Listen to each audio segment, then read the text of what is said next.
activity? Okay. My action research project centres on using explicit teacher talk as my pedagogy and the visual semiotic system as my text. By collecting baseline data and looking at some of the things I was already doing in the classroom, I knew that I needed to make changes to both of those areas, and I knew that would enhance my teaching in the classroom.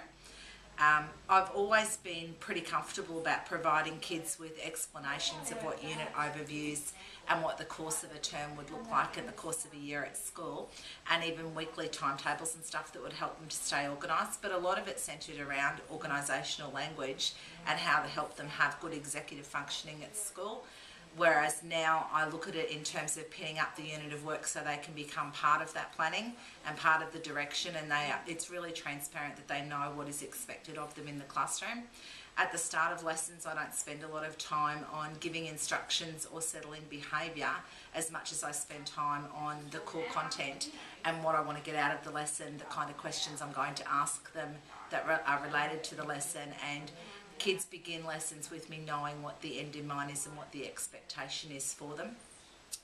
I've used lots of picture books and lots of visual stimulus in my classroom over my years of teaching, but most of it came from an art background. So even though I had a great understanding of the principles of visual art, I wasn't using the correct meta language for the code and convention of the visual semiotic system. So that wasn't really helping kids to learn it in terms of their literacy development.